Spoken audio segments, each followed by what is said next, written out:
Nuk ishte si të ndodhte ndryshe, festa e Kurban Bayramit pak të baklavan me 3 shtresa ara. Gjithmonë mendoja që ishte vështirë të bëje baklava, por me këtë metodë që mësova, më duk tepër e thjeshtë. Marrim 7 kokra ves, 5 të verdha dhe 2 të plota, i hedhim qumshtin, kosin dhe gjalpin me vajin. I përziejm derisa të bëhet një masë homogjene, i hedhim pak krip, pak sot buke dhe një gjysmë limoni të shtrydhur. Marrim 1 kile miell dhe ja hedhim ngadal derisa brumi ta thithë. Unë nuk e përdora gjithë miellin, lash dhe pak në fund sepse nuk kishte më nevojë. E lash të pushoj për çerekor 20 minuta dhe më pas e ndava brumin në 4 pjesë. Çdo kulaç duhet të ketë 25 deri 27 topa dhe madhësia e një topi duhet të jetë sa një kokorar e vogël fare. Marrim një seshten dhe i lyejm të gjithë topat, kështu bëjmë me 4 pjesët e kuleçve, duke i ndarë në 25-27 topa. I vendosim sipër njëra tjetrës duke i hapur sa pëllëmba dorës, më pas i hapim petët sa madhësia e tepsisë.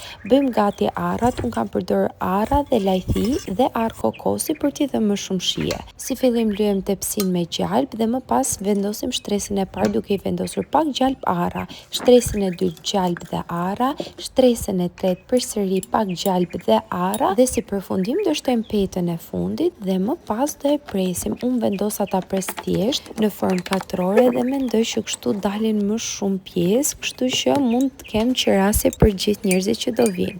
I vendosim gjalpin përsipër dhe gradojmë furrën në 180 gradë dhe vendosim të piqet për 20 minuta sa të marrë pak faqe dhe më pas e çojmë te 120 gradë dhe e lejmë për 4-5 orë. E pjekim dhe e lëm një natë të ftohet. Ditën e nesërme përgatisim shërbetin duke vendosur 6 gota me sheqer dhe 3 me ujë, 1 fet limon, pak limon të shtrydhur, 1 shkop me kanellë dhe pak goxhe karafili.